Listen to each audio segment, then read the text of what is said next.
Well, hi again, everybody, and welcome to another edition of the virtual Beaver State Tour.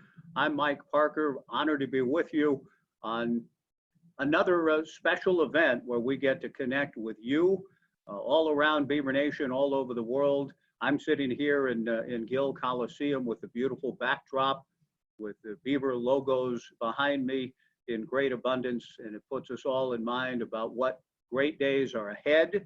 And we're going to talk about those days with three coaches from Oregon State as we continue to touch base with every coach and every program on these virtual Beaver State tours. Really excited to welcome some special guests along the way tonight too, that you'll be, I think, very thrilled to hear from and see again. It's an exciting night and really great to be here with you. And we want to get rolling with the first of our three coaches that it's my pleasure to introduce, the most decorated softball player in the history of our country and Team USA, and in her 8th season, cut short, as we regrettably again have to keep saying that, but in the midst of a very good year with the Beavers, already having led the Beavers at Oregon State to 4 regionals in her first 7 years, and it looked as though another regional team was on the way in her 8th year, a great start at 18-8. It is an honor to welcome OSU softball coach Laura Berg in tonight. Coach, good evening. How are you? Hi, How are you getting along tonight, and how you've been holding up in this virtual world? Yeah, hanging in there. Some good days, some bad days. It's easier to deal with when the weather is the way it was today. Yeah. But yeah, just control the controllables, right? We will talk more about if you're finding anything to control, we want to hear how you're doing that. So thank you, Laura, for being with us here tonight. And a gentleman who I know was excited about what was going on with his program in his 3rd full season, the cross country and track and field head coach. Some great things had gone on in the indoor season, some record-setting performances, and a lot of excitement for the spring outdoor, which was taken away, unfortunately. We'll talk a lot about what's going on with his program. Please welcome in with me, Louie Quintana. Coach, good evening. Thanks for joining us on this virtual state tour. How are you tonight? I'm doing well, Mike. I appreciate you guys having me here. And, this is interesting times that we're living through, no question. And, but it's great to see some familiar faces, that's for sure. Yeah, and I want to, we'll kind of touch base with all three of you. We're going to bring up our next coach in just a moment, but just a quick sense, some days, some good days, some not so good, but in this world, just a quick thought, Louie, from your sport and, how you're trying to connect with your team and stay in touch with your team. How's that process all going? Yeah, I mean, we would be getting ready for the Pac-12 championships in the new Hayward Field starting tomorrow. So we're staying connected on a weekly basis with our athletes in Zoom meetings, which is kind of what everybody's calling the new normal now. So we're staying connected virtually that way, and constant texting and making sure that everybody's supported and doing well. So we're doing the best that we can. I think at this point, we're just looking forward to getting everybody back together. That's for sure. The first time I ever actually heard the word Zoom, we'll get back to you, Louie, and thank you. The first time I heard anybody reference Zoom, and maybe he was ahead of the curve because he'd been Zooming a lot, I don't know, but Oregon State baseball coach Mitch Canham is one of the young and talented and dynamic coaches that we are blessed to have at Oregon State University. So Mitch, it's great to see you tonight. We got a lot of things to get to, and a very special guest will be popping on a little bit later, part of the wonderful tradition at Oregon State, which you are a huge part of, with 3 trips to Omaha and 2 national championships, and the first-year head coach. But Mitch, jump right in here for me, please. Welcome in. You're a veteran at Zoom. You were Zooming before Zooming was a thing, from what I understand. Is that accurate? Well, it's not uncommon to be jumping on here and finding ways to communicate with people across the country and around the world. And I've been very fortunate to have a lot of mentors all across the country. And I like FaceTime, Mike, all the time. We get to hear you on the radio, but I like that I get to see your face right now. Nice of you to say. I don't hear that very often, but thanks for saying it, Mitch. Great to have all of you. Mitch, let's kind of start with you, and then we'll work back to coaches Berg and Quintana. It's not what anybody would have wanted to be going about business this way, but like I've always heard you say you've been kind of challenging your guys. No, nobody wants this, but find a way. Find a way to make the most out of it. Find a way to lead through all of this. How's that whole process going, Mitch? Right now, really, as soon as the first time we got off the plane and they told us that everything was shut down, the focus is what can we do? I cannot stand the word can't, and I am all about can. What can we do? And instantly, it's what are we allowed to do on the practice field? Well, when that got taken away, okay, what can we be doing at home? What kind of research? The check-ins with the guys, because really, this is going to play into a lot of the mental well-being of student athletes, of the fans, of the parents, anyone and everyone. But there's so much bigger things in the sport going on right now.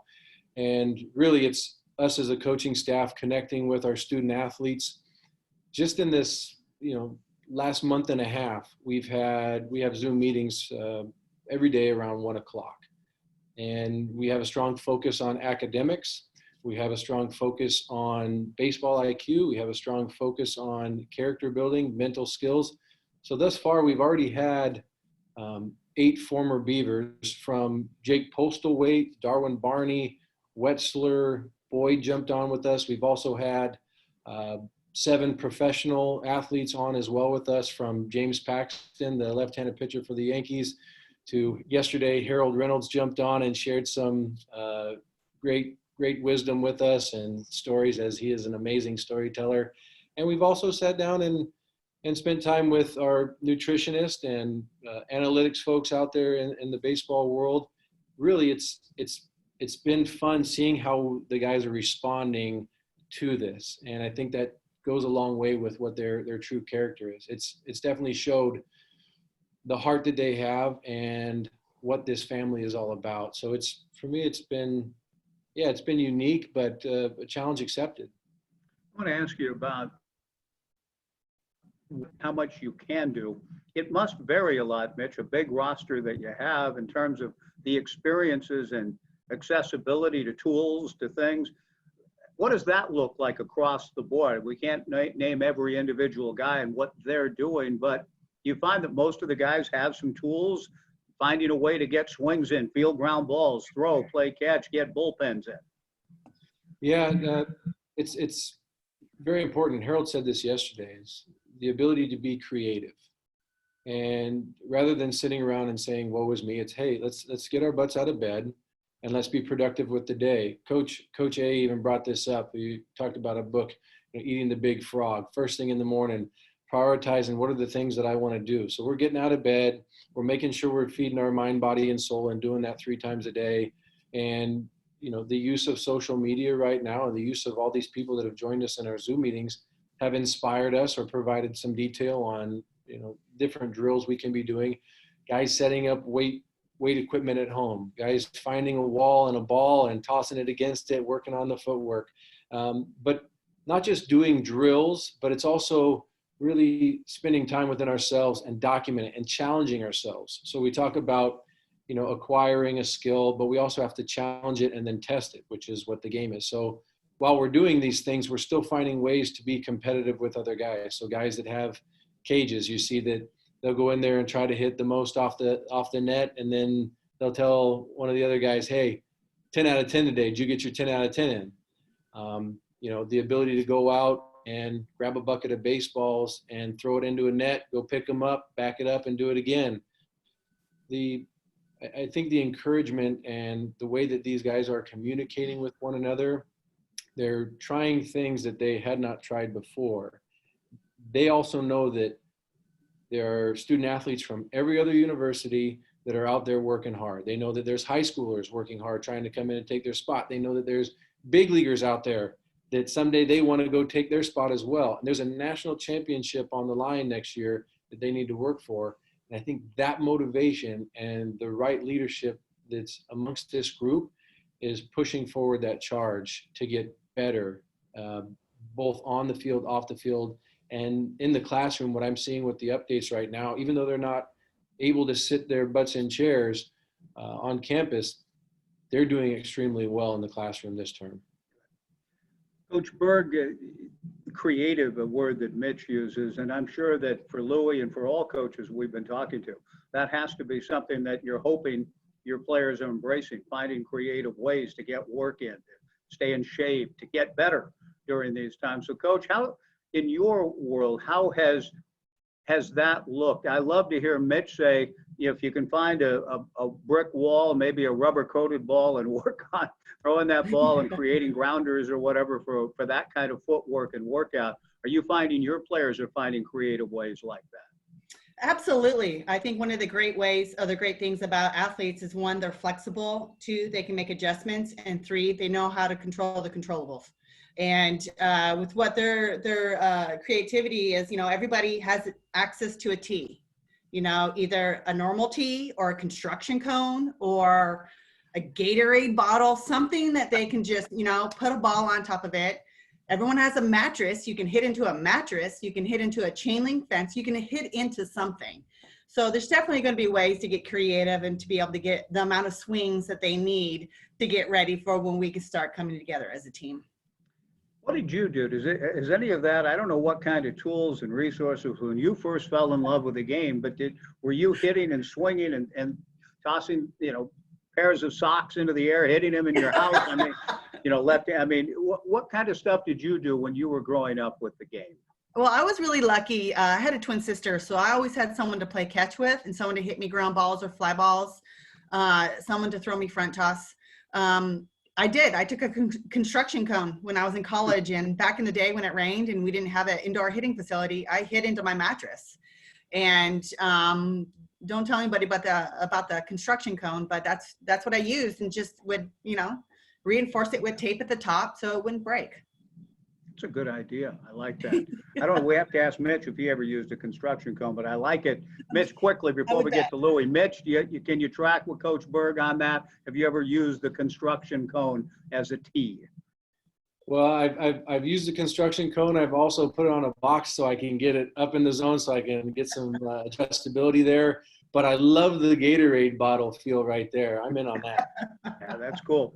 Louie, in your sport with your team, on a certain level, I think about just the physical act of running for distance runners. It feels like in some ways that kind of work and workout can be gotten in, but for throwers, I don't know if you're not able to. I don't know how that all looks for your throwers, and you have some very talented and good ones. So across the board, as we were heading into spring season, for your track and field athletes, how does that look for your team and the kind of work they're getting in? Yeah, we're a pretty unique and diverse bunch. I mean, we're doing everything from jumping to distance running to throwing some stuff. So certainly my distance runners, it seems like everybody in the world is a distance runner right now. And so they're right at home doing what they're doing. And in fact, this is an opportunity for us to actually get a little bit better, to be quite honest, and just kind of putting in some no stress miles right now, no competition stress. But our sprinters and jumpers are staying fit. I think one of the beauties of Oregon State is our athletic department is a family. It's tremendous. From Mitch had mentioned our nutritionist to our sports and conditioning. Those people have been tremendous. Stepping up and providing individual workouts for student athletes. So, that can meet some of those diverse needs for our throwers who are very technical, certainly. And our coach, Coach Dumble, who's our throws coach, is a renowned throws coach. It's tough for him right now because he will, he's in on every single throw every day, so losing that timing is always going to be really difficult. It's much like hitting, if you just need that time in the circle just to kind of get that rhythm down. So we'll get that back when we can meet again. But right now they're just, trying to stay fit, some general strength body work. Some of them are lucky enough to have some equipment at home, no question. But, we're trying to stay as connected as possible to keep them as fit as possible. We don't want them all to be distance runners. So we don't want the throwers to get too fit. So we want to make sure that they're getting their strength levels up.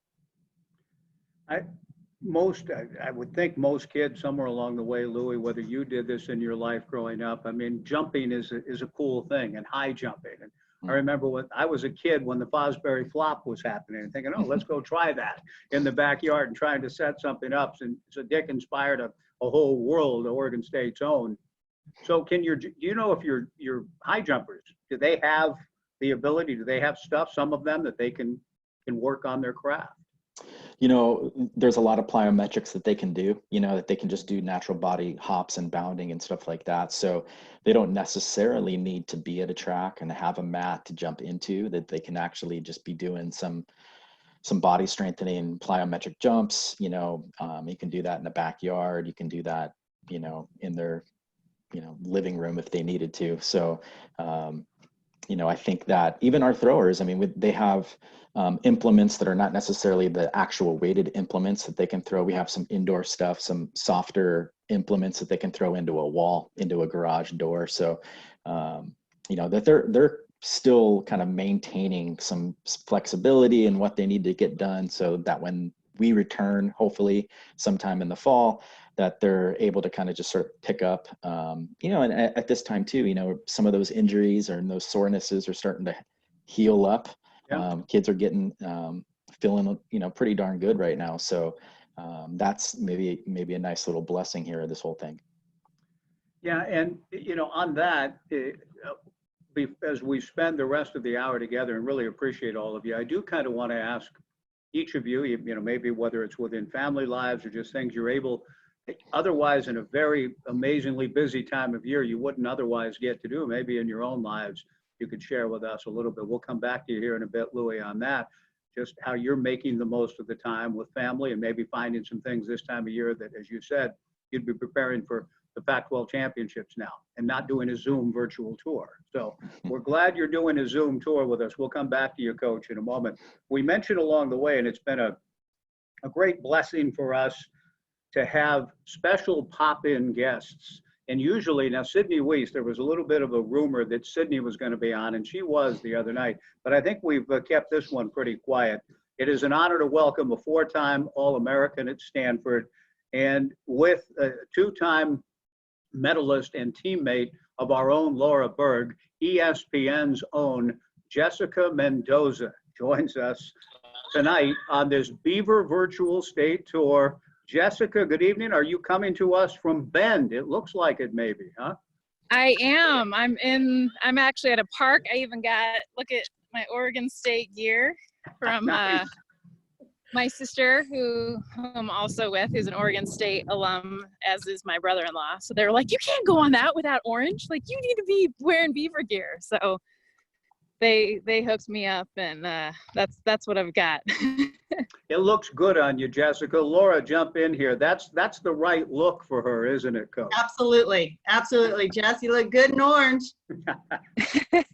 Well, I need to get to campus. I'm already going to come. I need to come see you anyway, but I need to get to campus and get to some games. For sure. Yeah, we certainly wish, Jessica, that those games were going on. We'll jump right in. At least you've had some experience calling games, from what I understand. Did you and John Shambi, I saw on Twitter, I think your Twitter handle, did you and John sit down just to get some work together and do some play-by-play, call some KBO games? Is that true? Yeah, actually ESPN assigned a deal with the Korean baseball organization. So we're doing games. We're actually doing 6 games a week, where I'm not personally, but okay. ESPN is. And it's been honestly pretty awesome to be able to dive into a whole other country, their culture, their style of baseball. It's fun doing some of the pronunciations, I'm not gonna lie, like 3 o'clock in the morning, and trying to be able to call the games. But it's definitely been really interesting and fun. And we have actually the MLB draft coming up in June that I'm gonna be helping host as well. So I've already started to dive in on a lot of the top picks and doing stories and really kind of investing a lot in that. I want to come back to you and Laura and your relationship through the years, teammates, gold medal in Athens, a reunion recently with a lot of your former great teammates. But a quick thought on the draft, and we'll bring Mitch in here too. The draft is unique this year, isn't it, Jessica? Tell us a little bit about, what the coverage what your coverage will entail when you're only going 5 rounds. I mean, it's unprecedented in scope. So I'm sure it's going to be an interesting broadcast challenge, but it's certainly going to impact Mitch and the college game tremendously. It is. I mean, and there's a lot of mixed opinions on this year and the fact that it is cut short, and a lot of, I think, going to be disappointed players. And I think one of the things that's unique for us is, one, the fact that we're covering it. We have never covered the MLB draft the way that we're going to be doing it now. It's always been on MLB Network, and to be honest, just hasn't gotten a lot of attention. And I think the beauty of the athletes that will get recognized and picked, they're going to get so much attention, so many eyeballs, because there aren't a lot of live sports, not a lot of anything going on. We saw that with the NFL draft, even, the WNBA draft is its record amount of people watching. I'm bummed just because this year it was going to be in Omaha. It was going to be leading into the College World Series. It was going to be at the same time as that 2 major league games were going to be going on, just the hype of it, right? Because you want for these athletes, for it to be the pinnacle of everything going on in baseball. So we're trying to make it that as much as possible. And that's something I'm really looking forward to, because we are covering every minute of the draft for those 2 full days, which is, I think, 7 or 8 hours of full coverage that I don't think we normally would have done. That's great. I'm glad to hear that, Jessica, even though you're right. I mean, we're so excited about so many things. You know what Omaha and the College World Series is all about, having worked the event as an analyst in 2015. And you know that Mitch knows his way around Omaha too. Mitch, jump in here for a moment. This is Jessica Mendoza. I'm sure you, like we all, are a huge fan of her work. But any thoughts between the two of you about the College World Series in Omaha? Man, that it's the most amazing experience in college athletics and professional athletics. What you name it, it is the best place in the world to be. And the fact that everything you described right there that's supposed to be going down, but with the draft coming up, I also think people are going to be all over it, because this is a very exciting time. It's life-changing stuff for a lot of people, and everyone wants to have that feel good that's coming up. And so everyone's going to be sitting on the edge of their chairs, excited for friends, excited for family, or reminiscing on stories. So I can see, as that's getting closer, the anticipation is starting to build. And there's a lot of interesting aspects to this year's draft, no doubt about it. Thank you, Mitch, for that. Jessica, final thing and then I want to hear what you and Laura. I would like to turn the show over to you guys and just let you compare notes. I've already been warned by Coach Berg not to believe anything you say. So, Jessica, I'm not sure where that's coming from. Maybe you can clarify things. But Major League Baseball and your role, you're going to have an opportunity to be on ESPN's coverage again of Major League Baseball when it shows up. And I'm so excited for you to be on the World Series on the radio. I love listening to the World Series on radio. It's my understanding that's going to be your role as an analyst when the World Series occurs, right? Yeah, no, this will be my first year being able to, honestly, I've been able to call the entire postseason and until the World Series. And even doing last year, the NLCS, the NLDS, to call any postseason game is unbelievable. But yeah, I'm hoping, and let's face it, 2020 is going to be unique if there is an opportunity to have a postseason and championships. I think there's just going to be another special feel to all of it. And I think that's what I'm looking forward to. And that was actually my biggest point with the Women's College World Series and the Men's College World Series is these spring sports. We don't have the championship, and I know, obviously even the winter sports didn't get to finish all the way through, but for these spring sports, I think there's just going to be so many more eyes into the summer and the next year, because they really were gypped of the almost entirety of their season, but most importantly, that pinnacle, which is at the end. And that's why I get excited about, the draft and kind of moving forward, even with MLB. I think we're going to start to see some momentum in July. That's what I'm hearing with the Major League Baseball season. But I think for everybody, spring sports, like we didn't get to like dip into any of it, college, professionally. And this summer, I think there's going to be a need. I mean, I'm biased. I think spring sports are the best anyway, like baseball, softball, that's where it's at. So I think there's going to be just a miss in its entirety of needing to see those sports. Okay, Laura was, I'm sure she was speaking in jest when she said, we can't believe anything you say, but offer us something that we can believe about Laura Berg right now that she might even say, yeah, that's true. Tell us something about Laura Berg. Oh boy. What happens on the road stays on the road, Jess. Yes. Well, she's the best center fielder to ever play the game, hands down. And I can say that because I'm an outfielder. And when you recognize the best, and I'm not saying that because she's on this call, she's super cocky, so I'm sure she would tell you guys too. I mean, she's always just no, she's crazy humble, and she's like shooting me daggers. I can feel it for even saying all of this. But to be honest, for me to play by her side in left field for those years, I learned more about myself, about playing the game. I mean, her chatter, her knowledge of the game, everything was beyond impressive, and she was our leader. And I think everyone in this call right now knows leadership, because we've all been around team sports and how difficult that is, because you're trying to understand, in this case, 18 different women and their personalities and what's going to make them tick, what's going to fire them up, who needs to be left alone. Like, Laura did that with perfection while making diving catches and ridiculous plays. So that's Bergie, but honestly, she's one of the best. She's also crazy prankster and has lots of like bad stories that I can't tell because she'll get mad, but she can play pranks better than anyone I've ever met, and she will ride that line of like good prank, bad prank. Now we're moving into territory that she may have plausible deniability concerning, but I have read that she pranked the President George W. Bush. Is that a true story? Do you know if she did and how? Okay, not only did she, but she's probably the only person that could do that when he had an entire Secret Service team, and we're in Beijing, China.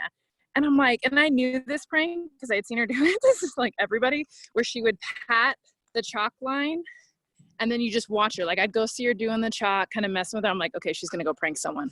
So the President of the United States shows up, and we're doing our entire thing, and I see Bergie off on the side tapping the chalk.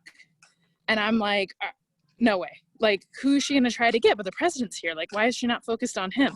Oh, she was focused on him. Sure enough, she's the first one to greet him. Huge pat on the back, giant chalk handprint on his back. And you gotta understand, like, Secret Service, everyone is like laughing, but in also a respectful way. And that's a fine line, to prank the president, but also not have it be something that's disrespectful or he's gonna get offended.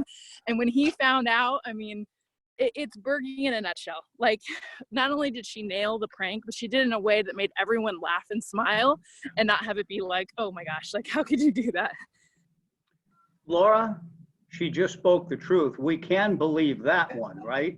Yes, you can believe that one. You know, I have my brothers who are both in law enforcement, and I hope they have no aspirations of being Secret Service or anything like that, because I may have blown that. When she says, now you'll be humble, but when she says you're the best center fielder ever to play the game, she says that from experience. I'm not expecting you to say, yeah, she's right about that too. But I do want to ask you how competitive you two were, and I mean, and how you pushed and helped each other, how she helped you. She's talking about you being a leader. How did Jessica help you as you were teammates on the national team 2002 through 2008? Yeah, Jessica and I had a great time on the field. You know, we are always pushing each other to get better, not just, you know, in the outfield, trying to make these crazy catches, throw runners out. It was offensively, and, you know, in the batter's box, it was conditioning wise. You know, we always wanted to be, you know, trying to push each other to get better in every aspect of our game, the mental aspect of the game, you know, to push each other to get better. It just, you know, having Jessica in left field, Kelly Crutchman in right field, we knew nothing was going to drop. And we had that mindset of, we're going to find a way to catch everything that gets hit out here. And knowing that our pitcher in the circle is working hard, we're going to find a way we're going to catch everything and make sure that nothing drops. And so just having Jess out there, we had so much fun pushing each other to get better. Jessica, we really appreciate you taking time for us. Last couple of things with you. To just when you consider what Laura's accomplished, not only for you guys to be in 2 Olympiads together, she's been in every one. Whenever there's been a USA softball team in the Olympics, 96 in Atlanta, 2000 in Sydney, 2004 in Athens with you and a gold medal, 2008 in Beijing. How unbelievable is just what I just said, that here we are talking about a 4-time Olympian. But see, I think that says a lot to how she was as a player and teammate, because she was the young rook, in 96, and, came on the scene, was still in college. And then by the end, I mean, she was someone that was more of a role player and had to be able to still be that leader and didn't play every day. And you think about just over the course of 16 years, the different roles that she played and mastered every single one. And that's not easy. I think everyone who played sports that's on this understands that it's all fun when you're the star and you're, the best player, but to actually be a true teammate and be there, like, I'll never forget my most appreciation for her was when she wasn't playing every game, and yet she was just as fired up, just as energetic, like had our backs, like was the first one to throw me a ball when I'd be coming running in from the outfield or warm me up. And that's the sign of a true leader and a true teammate. And honestly, as a coach now, I know that she can relate to every player, because I think sometimes it's hard when your entire career, you've always been the best player and the star. And so, of course, like, you think, well, just do it like I did. She understands every aspect of the game because she played, 16, think about that. 4 Olympic Games, 16 years on the national team. And what she was able to be as a teammate, a player, all of it, she covered it. Jessica, it looks to me, am I right, just observing your life, you've not only Zoomed with us, you've been on a good walk today too, right? How's that going? Well, I'm chasing 2 boys who, okay. It's like a beautiful day here. And so Yeah. we walked to the park, and then, cause you can't contain them. We had PE, the homeschool that's going on. So we've been homeschool and we hit PE. So we had a full football game going on. And apparently we're heading back. So I'm just trying to keep up. Well, hey, last thing, Bend, we're so glad you're just over the mountain from us. How did you end up in the Bend's a beautiful place. How do you like it? How long have you lived there, and how are you enjoying Bend, Oregon? Yeah, I'm in love with it here. My sister and brother-in-law that I mentioned, they went to Oregon State. They have lived here for over 10 years. And so we've come up and visited in the winter and the summer, and it's basically been like a home. My parents have a house here now, and we just moved a year ago. And I was born and raised in California, loved it there. But with all the travel and everything that we do, it's nice to come home. And everyone that's in Oregon, I think, understands this. There's such an appreciation for nature, the people here. This is what I tell people. They're like, why Oregon? Why'd you move there? And I'm like, it's home. Like, it really feels like home. It feels like a place that definitely I'm proud to raise my kids and be a part of. Can we see the Oregon State thing one more time? Can you pull back and let us see a little Oregon State? Yeah, that looks so good. Jessica, that's awesome. Thank you for taking time for us. We look forward to you again on ESPN. Love your work, and thanks for taking time to come back and say hi to Laura and all of us here in Beaver Nation. We appreciate it. Any final word, Coach, for Jessica? Yeah, thanks, Jess.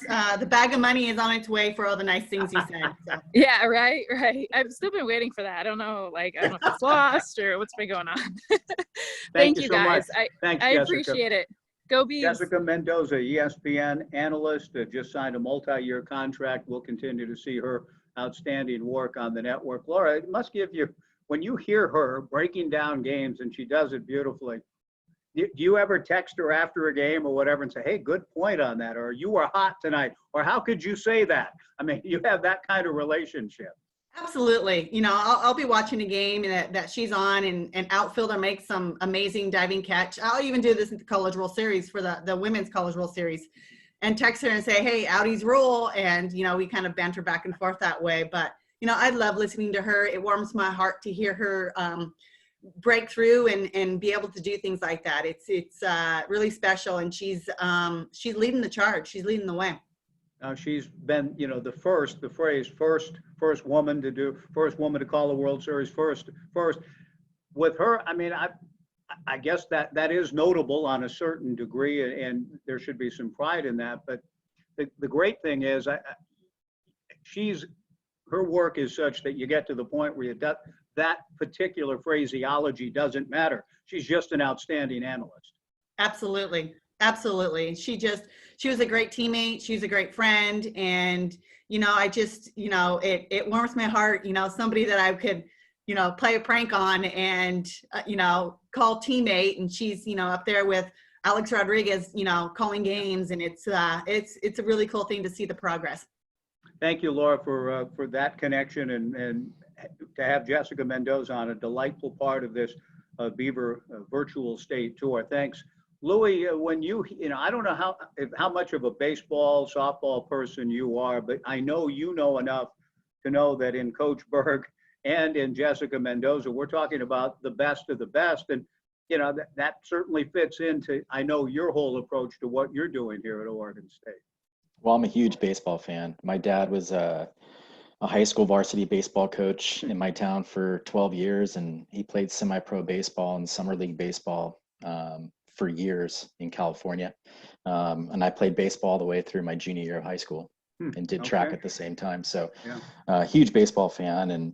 And really when I came to Oregon State, I kind of, talked to Coach Casey a bit about, and Coach Rueck about building a program and building a nationally successful program here at Oregon State. And, we were very fortunate when I was at ASU at Arizona State to win 4 national titles. And so we felt like, we could maybe not necessarily duplicate, but start putting the pieces together to be really, really nationally competitive here.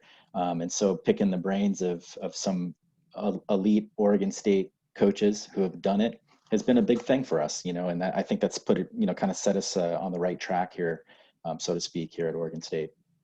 Louie, what is as you build the program, your big picture vision, the tools that you have, what you're still building towards? You had a good indoor season, and I think we're excited about what was ahead in the spring. But regardless of that, I mean, just the sense of momentum you're feeling with your program now, where are you in that process? Well, I think we're a lot further ahead than we thought we were going to be. Our women's cross country team made it to the national championships in year 2. We thought it would take us 5 or 6 years to get there, usually a recruiting class or, to get to that point. But we've recruited and identified some pockets to be really successful right away that I think maybe other programs in our conference were maybe neglecting. We have put a staff together that's very specific in what they do, very technical in what they do, and the jumps and the throws. And Oregon and Northern California and Washington is a sort of a hotbed of track and field. And we have been able to tap into that, into the Rocky Mountain region, and utilize some really good resources and alums that have really kind of reached out and helped and been sort of our eyes on the ground in terms of recruiting. So we've put some pieces together. And I think vision wise, I said this to Coach Vin Lanana when he was at Oregon. When I first got to Oregon State, the first week that I was here, I went down and met with him.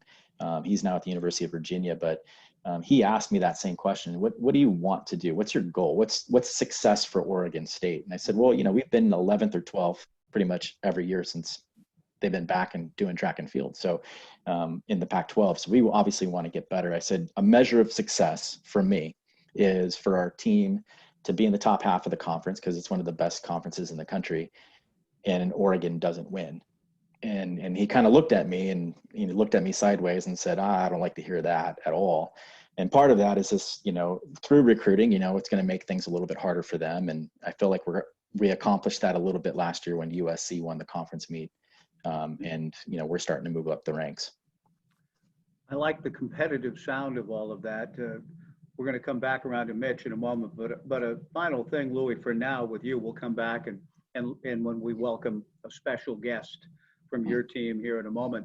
But when you talk about, having the vision for getting better and building it in recruiting and finding pockets, are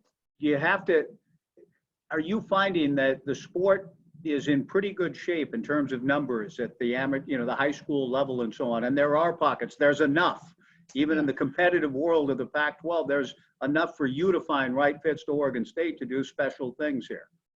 Yeah, absolutely. It's the most participated sport in the United States. I mean, track and field, and um, I think for us to be able to find athletes is really important, and really important to us that these kids can come and be multi-dimensional and do several different events. If they're a thrower, they're not just going to be a discus thrower. They're going to learn to throw the hammer.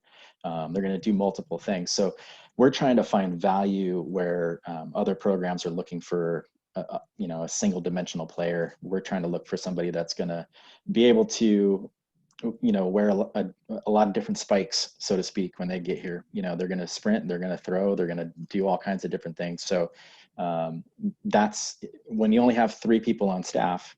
It's pretty difficult, and you have to have a very specific idea of what you want before you go out and recruit. Mitch, I want to bring you in here for a second. We're still hoping to hear from one of Louie's outstanding athletes here in a moment when he talks about a pocket, Colorado, the Rocky Mountains, someone that hails from Palisade, Colorado. We're hoping to hear from Greta here in a bit. But when you hear Louie talk, and I know that whenever you're surrounded by, we can just tell through these virtual state tours, the coaches here at such a high level.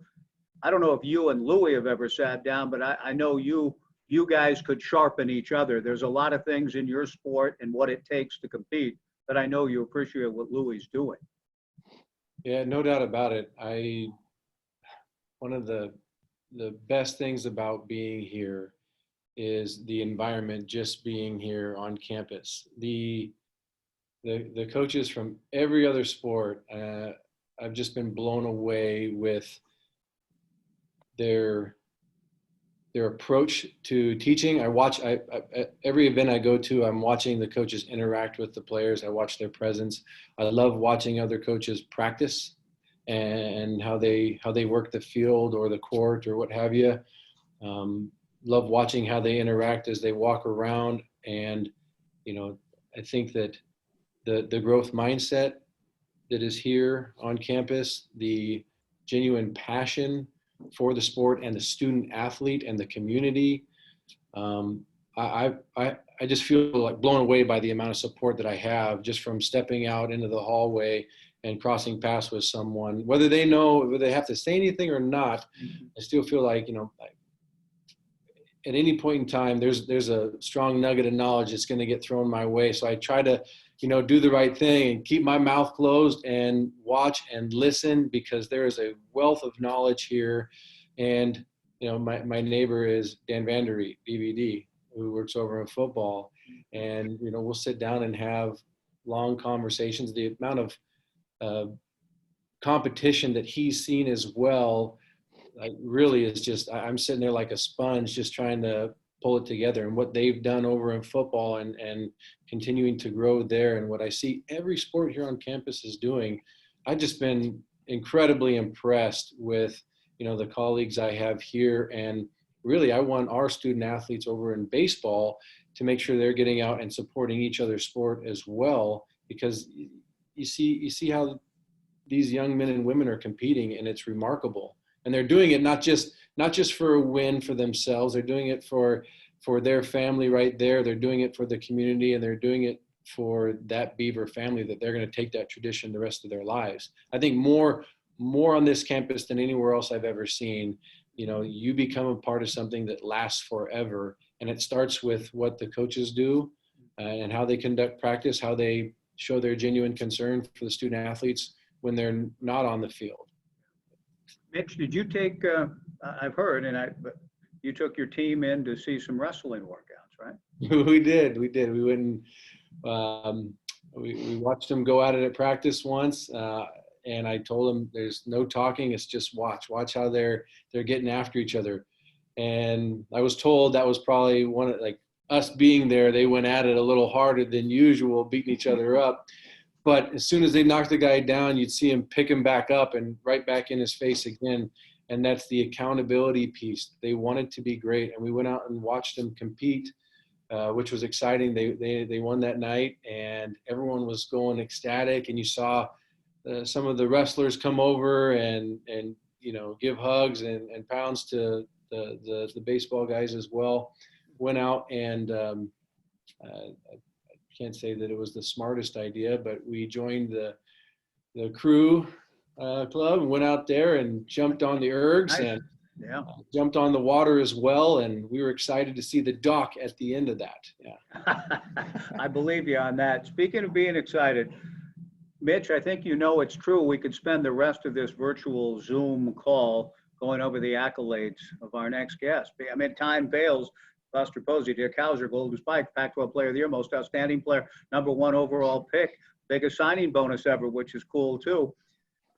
But let's just bring him in. The man himself, Adley Rutschman, joining us from his home in Sherwood, two of the greatest catchers and national champions in Oregon State baseball history right here together with us. We have Mitch, and we welcome in Adley Rutschman. Adley, how are you tonight? Thanks for joining us. How's life going for you?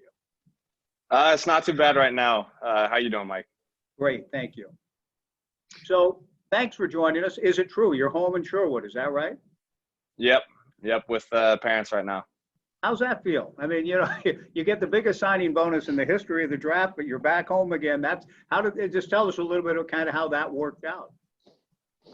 Well, for me right now, with all the gyms being closed and with everything that's going on, we just thought it'd be safest to be at home right now. And I think just as far as like working out goes, a place to lift, to, you know, see live pitching, to catch bullpens and all that stuff.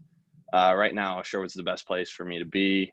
We got a home workout gym set up in the garage, so all the cars are pulled out, and we got a full squat rack and all the equipment in there, which has been nice. And yeah, I've been, you know, trying to catch as many pens as I can, and just, you know, do as much as we can right now, and trying to stay motivated is the biggest thing.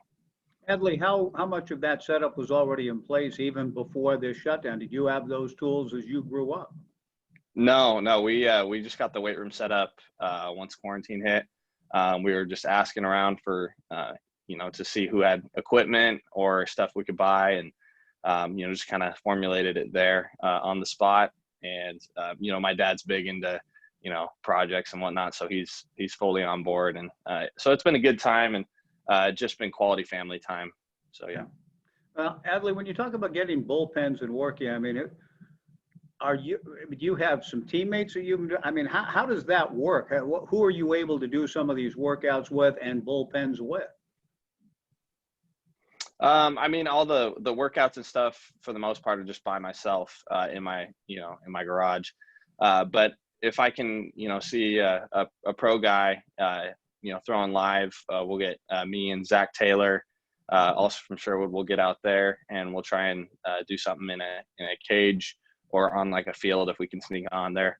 But it's, you know, it's just when you can, and, you know, trying to do as much as you can right now. And, but a lot of guys still want to throw and are trying to stay in shape. So you just try and contact them as much as you can.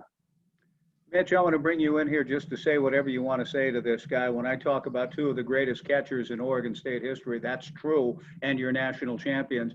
But I don't think you would hesitate for a moment to say two of the greatest, we're looking at the greatest. With due respect to you, how about this guy, his career, what he's meant to you, to Oregon State University?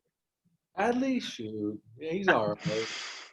He did good. Now, I was a huge fan, huge advocate for what this man's going to do right now. I just feel like at any moment he's changing somebody's life in the best way possible. You know, am I surprised he's back home in Sherwood? No, I mean, it's home, right? And the fact that, you know, he's back in his community, and no matter where you're at, Adley, I know you're going to change lives. It's been so fun to watch you on the field, but watching you walk onto the field, you know, when guys are working out, you got your jug of water, down to earth as it can be. And, you know, it's fun. It's fun watching everybody notice how you walk in and what you're doing. And then you could tell they're going to be a better version of themselves that day. So, you know, no pressure as you're walking around each and every day, that all eyes on you. But I do believe, you know, that as a man of faith, you've been built up the right way, and your dad's the man, straight up. Mike Parker, you are an amazing man, but Papa Rutsch, that dude's right there with you. His pop and Randy's papa, not too bad of a guy either. So we're talking about, Adley, and I'm sure you'd be the first to say what Mitch just said in terms of being back home feels good and right. You love it there. You've had some tremendous, your folks, your grandfather, other, I'm sure people we don't talk as much about. Tell us about what Mitch just referenced about the life and the culture you grew up in and how it influenced you. Yeah, I think having my dad and my grandpa around constantly during my athletic events and just being able to coach me and help guide me in a good direction as far as understanding that we're a values-based family first, and that carries into athletics and how, and I think what Mitch said is exactly right, and that's the reason I love Mitch so much, is just because he provides such good perspective onto how we go about our lives, and understanding that we have a huge responsibility as athletes and in the position we're in to have a good impact on people and to carry ourselves in a way, in a manner of faith, and in a way that people see us as people of faith and people who want to impact the community in a positive way and want to influence others to do the same. So I think that is just perfectly said. But as far as like my dad and my grandpa, they've always been a huge believer in humility first, and coming from that, just being able to being a hard worker. And I think just having like a growth mindset and understanding that, ego is something that we see so much in today's society. And the more humility and, and energy that we can bring to every single day to motivate ourselves and others is just going to, that's going to create the lasting relationships that we find so, so valuable. And I think that they've really hammered that home with me, and I'm just fortunate to have them as influencers in my life, and just to have them as role models. So it's been, I've been extremely fortunate to have them, and I'm just glad that they both still have more energy than me. Hey, Mitch, you say what you can tell when the guys come around, they're suddenly, they perk up, they pay attention, they watch. Just from a pure, let's talk technically for a moment, just baseball stuff. The pure craft and technique of catching. If a young catcher would just look and study Adley Rutschman tapes, what would they see? What do you see? And what did you see when you saw him in that most important position on the field? Yeah. So 2 weeks ago, we got on with Dan Wilson, and Dan Wilson was, my favorite ball player growing up, and Tony Armich, who's catching coordinator for the Mariners as well. And we spent an hour talking about catching and the pitcher-catcher relationship. Maybe 30 seconds of it had to do with the actual skill piece and manipulating the baseball and technique. And the reality is, when you watch Adley go about his business, you don't get caught up in, I guess the best catchers you don't really notice that much, because they do everything right. What a pitcher looks in and he sees the catcher, and the confidence that just is pouring out of him, and the intent and what he's doing, that's the real it factor. Yes, great hands, mobility, it's right there. He can catch and throw, because if the catcher doesn't put the glove up and have a firm grip on his glove, it's going to go through the glove. He's got a howitzer. But the reality is, he has all those real things that you really want in a catcher. He gets the best out of everybody that steps on the bump, right? He's basically passing out this feel for everyone on the field and in the stands that we got this handled, right? So there's times, I've even noticed from watching him, I don't know if he even realizes this, but when his energy is getting picked up, he could tell that it's needed at that time. Or when he notices it's too sped up out there, he even calms himself down a little bit to just spread that same vibe to everybody else. And that's really the intangible. That's really hard to teach. But you watch how, the growth mindset of a superstar, phenomenal human being, phenomenal catcher, but how he uses his hands, how he's got the perfect frame for being behind the plate. And And even for being you're a big dude, but you still give the umpire a really good view to see it and call a good game as well. So you never have to worry about the pitcher catcher relationship. You never have to worry, hey, is he going to get along with the umpire, and the umpire is going to be locked in today. I'd say anybody in the world would feel comfortable putting that guy right there behind the dish, and you'd hope that you can copy paste that and spread them all over the field. So, but hey, let's not get taken away on how great Adley is. Okay, I know you're great, but I've also seen Laura Berg's accolades, and her whole wiki page is full of gold medals. Okay, so just want to bring that in full circle here. But well, Laura, in fact, jump in here for a moment. Laura, the most decorated softball player in the history of Team USA, and 4 Olympiads and national championship at Fresno State. When you hear Mitch talk, when you see Adley at work, and you're a national champion and a gold medalist, what are some of the things that occur to you Laura, when you sort of watched Adley in his career at Oregon State when you could see him? Yeah, I didn't get to see him a whole lot because they were playing the same time we were playing, or we were on the road when they were home. But the games that I did get to see was just the confidence. You know, there was never a panic. There was never a freak out if the other team scored first, or if they're down by a run in the last inning. It was a cool, calm, collective, we got this. And when he got up there, it showed. Yeah. On that, Adley, I wanted to ask you, I know that from what I understand, Coin TV is going to do a replay of the 2018 title game, Kevin Abel's complete game 2 hitter, and talk to you and Kevin and Coach Casey about that game.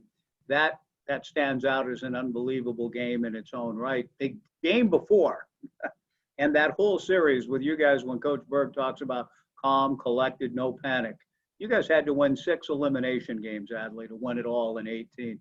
Are there some moments that are special to you, that stand out to you, that, I mean, even things in the dugout are moments where you could see guys coming to life again, a player that maybe we don't talk about as much, coming through with a big play in at bat that maybe gets lost with what you did and what Kevin Abel and Nick and Caden and others did? Yeah, I mean, there's definitely there's a couple moments that pop up to me, and I think one of them in particular, the first one is Tyler Malone's at bat after the rain delay with Washington, and he walked, and right after that we ended up scoring a bunch of runs, and it was right after the rain delay, and I think we all were like rejuvenated with energy when he got that huge walk. And then another one for me is Zach Taylor. He got that huge walk to get the rally started in game 2 in the 9th inning. And I think that's one of those things that, kind of gets lost. And then Army's bunt, and Army's bunt right after that to move the guy over, so that when Nick moved him over again and Caden got the single, we scored the tying run. And so I think a lot of those things go into, and get lost. And Adley, one of the things, Coach Casey, we had Pat on our local show earlier this week, game 2, the bunt that Army got down moves Zach Clayton over to second. Every position player on the roster that night played a role. And that's what a team's all about. I know no matter, the great things that already happened for you, to bond with a bunch of guys like that, like Zach, like Army, like Zach Clayton, Jack Anderson, these guys are going to be special brothers to you forever, no matter what happens in your life, I would think. Yeah, absolutely. It's a memory we all share together. And I think just the fact of the matter is everyone on that team was so committed to everyone else's success and was so invested in wanting everyone to succeed that that creates bonds that are going to last a lifetime. And I think, we're all going to be able to share this memory together and share the relationships as well. Have you watched, are you going to sit down and do a Mystery Science Theater? That's an old cultural reference. You probably don't know what that means. But are you guys going to watch the game together and comment as you go what that format for the replay of Kevin's 2-hit shutout is going to be? I think so. it's just going to be a couple questions, and I think it's kind of going to be over the big moments in the game. I don't think it's going to be a full, full thing where we go over each play. I wouldn't mind doing that. It'd be a fun thing to do, just to relive that whole thing. But I think it's going to be more of a summary and different moments that stand out. I know during the first inning, I mentioned he was when he got on the mound to pitch game 3 in warmups.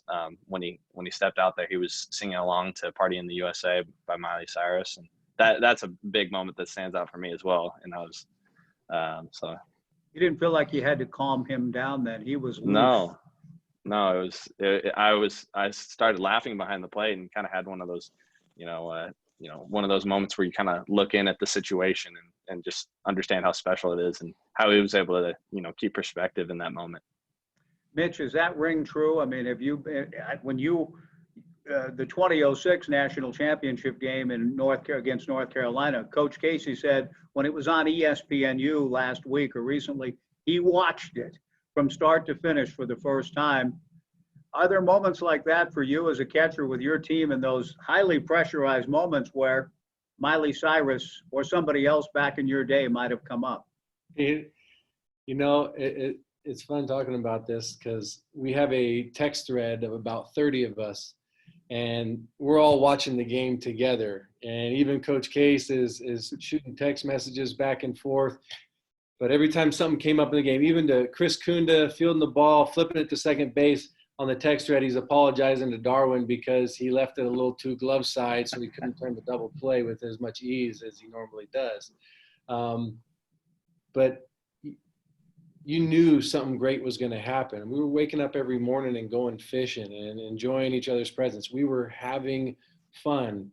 And, when you're facing elimination every day and your bags are always packed, you don't know, but you've already been there and you're going to war having the best guys that you trust in any circumstance next to you, everything's going to be great. And as we were watching that, I took so much from just watching the game. First time I've ever watched it was just the other day, from start to finish. And you see Koa going in right field for a defensive replacement late in the game. You see how the relay happens. You see Joe Patterson coming in and only getting to face 2 hitters. And then the following year, what did he do? He came and closed it out. It just goes to that continually getting better and guys buying in to do the right thing for everyone else. Mike Listman came in and lays down a bunt. John Wallace lays down a bunt. Guy throws it away. Competitive at bat after competitive at bat, doing the little things. And that was something that, you take on and reflect on and say, what, this is what makes, really great teams. It makes them better than great teams. It makes them great families, stuff that you'll remember forever. Everyone was willing to do anything and everything possible to get the win. And Darwin said it. He's like, I don't care if I get a hit or not. Did we win the game? I'll do whatever it takes to win that game for everyone else around me. And I thought that was special. And I saw it in that 18 group. No doubt. I mean, Miley Ray Cyrus, I wrote that down. So I'm going to bring that up to him next time. Make sure I play that for his intro song.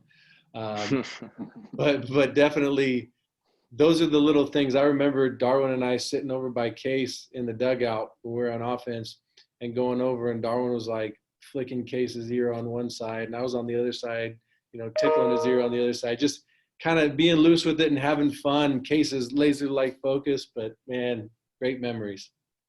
Thanks for sharing that, Mitch. And Adley, we want to thank you for jumping on here with us and sharing some thoughts. We're so excited to see what happens for you going forward. Do you have any feel yet, about what your summer may have in store? We're hopeful on so many levels. Are you hearing anything, about what your expectations are for baseball for you this summer? I just know as much as is in the news right now. But my goal is just to stay as ready as I can. So, hopefully we start up here pretty soon, but you just never know with this situation. So it's been tough on everyone, but we're just trying to stay motivated. Adley, thanks for coming in and joining us tonight. It means a lot to all of us in Beaver Nation. And thank you for some of the most unbelievable memories we share collectively in Beaver Nation. Adley, thanks. We appreciate it. Thanks for taking time for us. Yeah, I appreciate it, Mike. Thank you very much. You too, Thank Mitch. you. Adley Rutschman joining us, coaches, and we were hoping, we'll close it, we were hoping, I'm not sure what happened to Greta Van Kalkar. She was, we were hoping to have her in tonight, Louie, from your team. So I'll just have you say a quick word about her in closing, about Greta. And then from you, Louie, too, just a closing thought on all of you, kind of how you're making the most of the time and maybe some blessings you wouldn't have expected. But Louie, a quick thought on Greta, who was unfortunately not able to pop in tonight. Yeah, she, you know, Greta's awesome. She's a unique kid. She's, you know, interesting background growing up in Colorado, and her dad, Carl Van Kalkar, was the NCAA champion here in the steeplechase at Oregon State. And, you know, she grew up hunting and fishing and doing all kinds of fun and crazy things. And she loves the outdoors here in Corvallis. It's one of the big attractions for her, but she's also highly competitive. And I like athletes that love to run. And that's a big deal for me. So she's our highest mileage athlete. She's out running about 70 to 80 miles a week. And that rubs off on all the ladies on the team. So it's, she's just a phenomenal athlete to have. And we were hoping to talk to her about Carl and that amazing victory lap at Hayward for the national championship in '88, the last championship won by an Oregon State male track athlete. So we'll revisit that with her at some other point. Final thing, Louie, and that is, anything's happening for you now that have come as sort of an unexpected blessing or something that's been great for you and your family through this time? Well, this is the first time that I've been home in the spring in 20 years. So for any measurable time.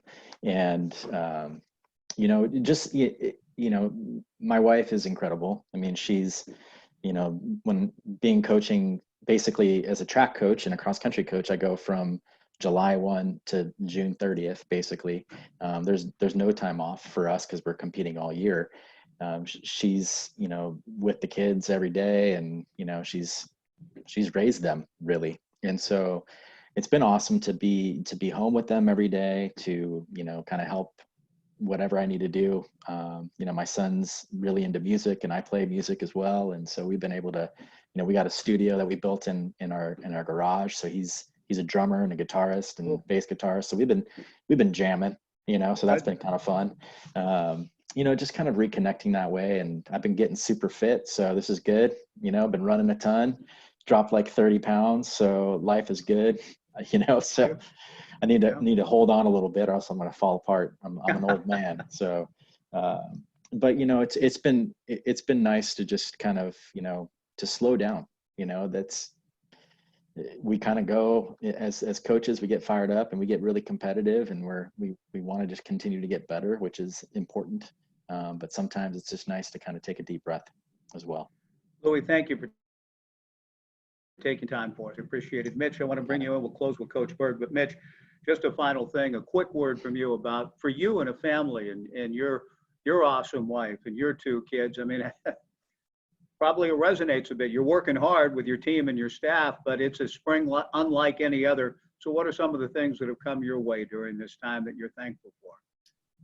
Well, I'm about done with yard work. I'm going to go ahead and say I'm fed up with yard work.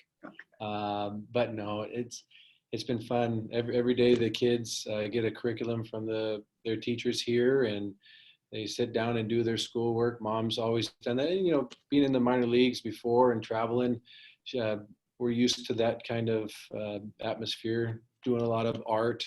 And every now and then the substitute teacher and me will come out. I get to do some Thursdays.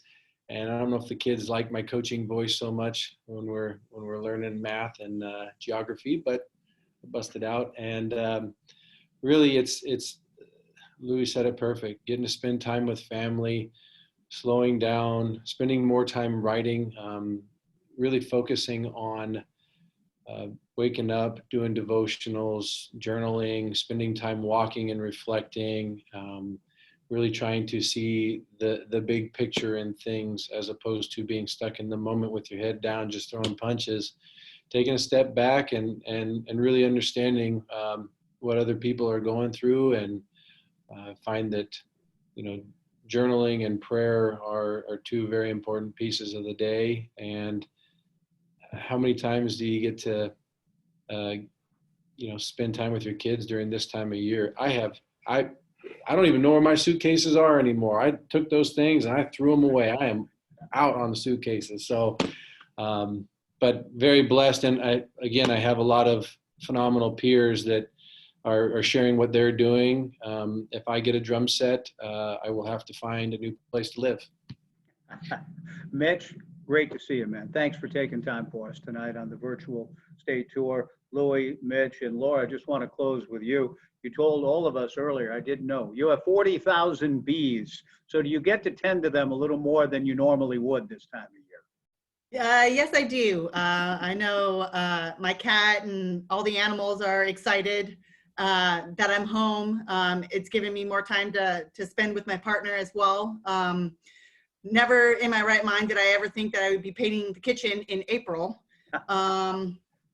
But, you know, I did, and been reading a lot. And, you know, the kind of the silver lining that I'm going to take from this is that this is going to make me a better coach. I'm going to have to get creative. Things are going to be a little different when fall season comes, and it's going to push us and challenge us as coaches to get better. And so I'm looking forward to accepting the challenge. Laura, thank you for joining us tonight. Look forward to seeing you again very soon. Thanks for bringing Jessica on. That was a thrill. Good to see you, Coach. That's going to wrap up this edition of the Beaver Virtual State Tour. We have two more next Tuesday and next Thursday. Tanya Chaplin, Matt Kagan, Terry Boss, some special guests as well. And then next Thursday, Chris Pendleton, the new wrestling coach, Mark Barnard, as we will bring the Beaver Nation through this amazing technology. I don't know how people do it. I don't know how it's been done this way.